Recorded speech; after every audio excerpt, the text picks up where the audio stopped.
सकाळच्या सत्रामध्ये सोशल मीडियाचा वापर यावरती पदाधिकाऱ्यांशी चर्चा मार्गदर्शन करण्यात आलं। त्याच्यानंतर संघटनात्मक बांधणी आणि आगामी काळातील भूमिका यावर सखोल चर्चा आणि विचारविमर्श करण्यात आला। शिवसंग्राम ही सामाजिक संघटना विनायकराव मेटे साहेबांनी स्थापन केलेली होती हे आपल्या सर्वांना माहिती आहे। साहेबांच्या निधनापश्चात या संघटनेच्या अस्तित्वाविषयी अनेकदा प्रश्नचिन्ह निर्माण केले गेले, परंतु साहेबांच्या निधनानंतरही त्याच जोमाने आजही संघटना कार्यरत आहे। संघटनेतील पदाधिकारी आणि तळागाळातला प्रत्येक कार्यकर्ता त्याच तडफेने आज काम करत आहे। राज्यातील अनेक जिल्ह्यांमध्ये शिवसंग्राम आपला प्रभाव आजही कायम राखून आहे।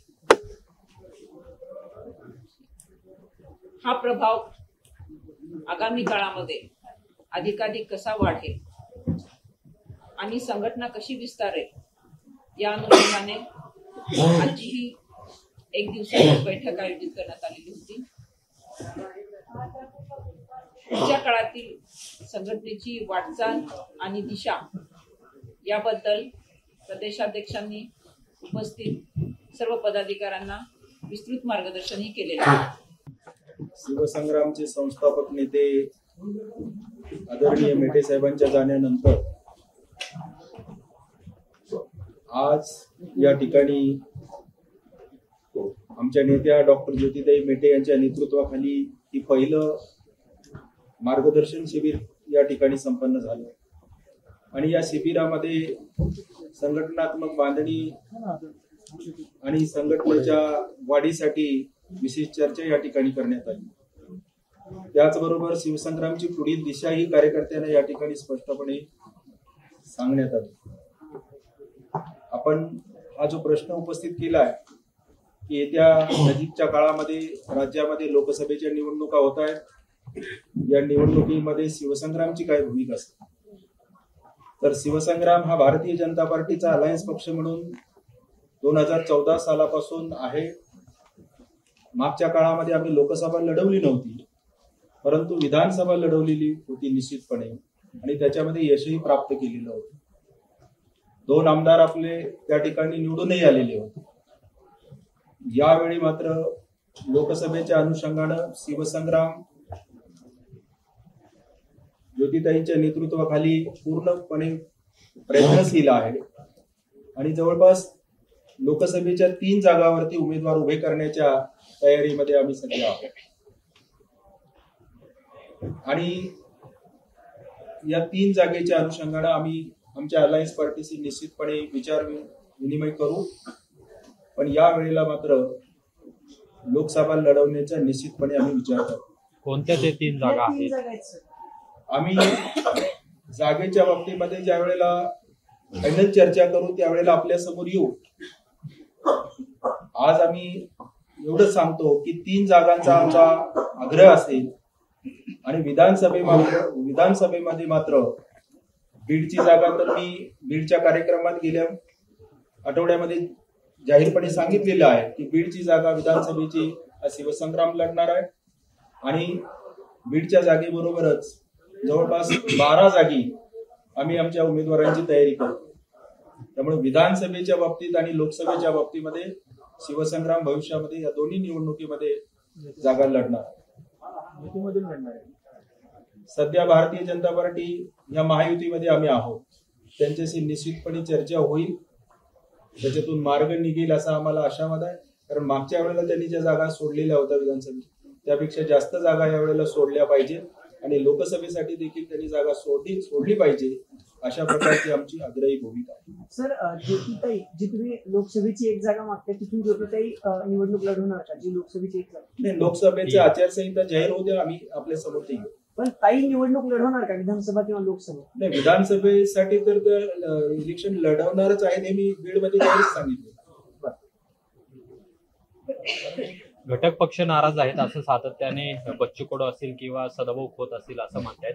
भाजपकडून व्यवस्थित वागणूक घटक पक्षांना दिली जात नाहीये, कामापुरता वापर करून घेतला जातोय. शिवसंग्रामला असं काही वाटतंय का किंवा तुमची नाराजी अशी काही आहे का की 2 बैठका महायुतीच्या झालेल्या आहेत, त्याच्यामध्ये घटक पक्षांना स्थान नाही असं सुद्धा वारंवार समोर आलं. पूर्वी भारतीय जनता पार्टीच्या बरोबर 4 घटक पक्ष होते महायुती म्हणून. त्याच्यामध्ये रिपाई होती, शिवसंग्राम होतं, रासप होतं आणि रयत क्रांती संघटना. आता या वेळेला ह्या जो 2-5 वर्षाचा कालावधी उलटलेला आहे आणि पक्षामध्ये जे फूट पडलेली आहे, एका पक्षाचे 2-2 पक्ष तयार झालेले आहेत, त्यातला एक पक्ष सत्तेत सहभागी झाले.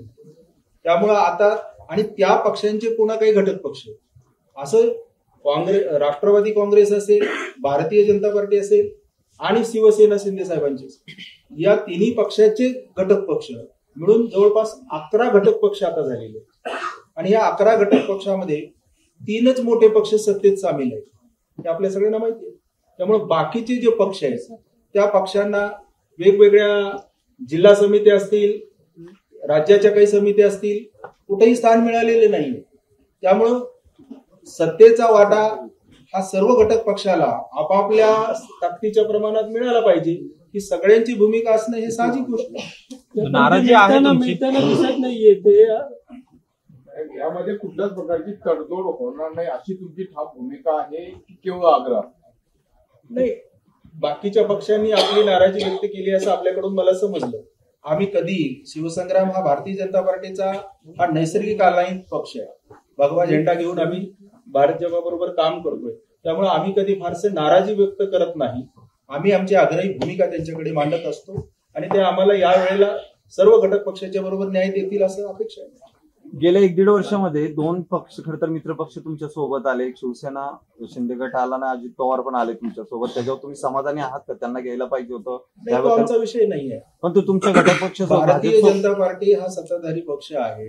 भारतीय जनता पार्टी हा सगळ्यांचा पालक पक्ष आहे, तो त्यांचा भाग. पालक पक्ष आम्ही तुम्हाला विचारात घ्यायला हवं असं वाटतं? आम्ही त्याच्यामध्ये समाधानी किंवा नाराज असण्याचं काही कारण तुम्हाला विचारात घ्यायला नाही पाहिजे का? जर घेताना घटक पक्षांचा विचार घेणं महत्त्वाचं ते त्यांचे घटक पक्ष सोबत घेऊन आलेले, त्यामुळे तर 11 झाली म्हणून सांगितलं संख्येनं. नाही, तुम्ही भाजपचा घटक पक्ष म्हणून शिवसंग्रामला या सगळ्या प्रोसेसमध्ये विचारात घ्यायला हवं होतं असं तुम्हाला वाटतं का? जिथे तुम्हाला घेतलं गेलं नाही, असं विचारात घेतलं जात नसतं. कारण त्यांच्याही घटक पक्षाला विचारात घेतलं जात नसतं आणि याही घटक पक्षाला विचारात घेतलं जात नसतं. भाजप बरोबर नैसर्गिक आघाडी तुम्ही म्हणताय, मग भारतीय जनता पक्ष कोणत्याही निर्णयात तुमच्याशी चर्चा करत असते का किंवा विचार तुमच्या बाबतीतला विचार केला जातो का असं वाटतं का तुम्हाला? तो काही जे काही महत्वाच्या काही गोष्टी असतात त्याच्यात ते बोलतात ना. घटक पक्षाच्या बैठकीला ते आम्हाला बोलावतात. काही धोरणात्मक चर्चा असतील तर तिथेही आमच्या बरोबर चर्चा करतात. शिवसंग्रामला ते सोबत घेण्याच्या मनस्थितीत आहेत हे करून आहे. पण निवडणुकीचा आमचा वाटा आम्ही मागितलाच पाहिजे. 2 प्रश्न आहेत. आरक्षणाच्या आंदोलनामध्ये सुरुवातीपासून तुम्ही नेते साहेब होते.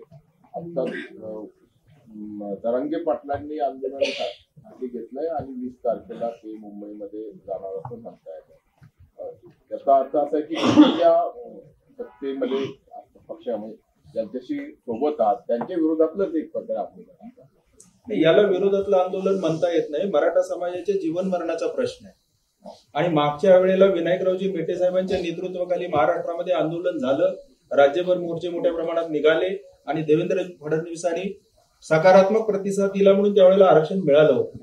मधल्या सरकारच्या काळामध्ये दुर्दैवाने ते गेलं. पण हे आरक्षण पुन्हा मिळवण्यासाठी आता हे सरकार पुन्हा इलेक्टिव्ह पिटिशनच्या माध्यमातून प्रयत्न करत आहे आणि आमचं असं स्पष्ट म्हणणं आहे की लोकसभेच्या निवडणुका तोंडावर आहेत. जरांगे पाटलांचं आंदोलन सध्या सुरू आहे. जर या लोकसभेच्या निवडणुका निकोप वातावरणामध्ये, चांगल्या वातावरणामध्ये जर महाराष्ट्रामध्ये पार पाडायचे असतील तर उद्याची आचारसंहिता लागायच्या अगोदर, लोकसभेची आचारसंहिता लागायच्या अगोदर हा प्रश्न मराठा आरक्षणाचा निकालात काढला गेला पाहिजे. तरच हे चांगल्या वातावरणात निवडणुका पार पडतील. जरांगे पाटलांच्या आंदोलनाला पाठिंबा आहे का तुमचा? नाही, जरांगे पाटलाच्या आंदोलनाला महाराष्ट्रातल्या सर्व मराठ्यांनीच पाठिंबा दिलाय.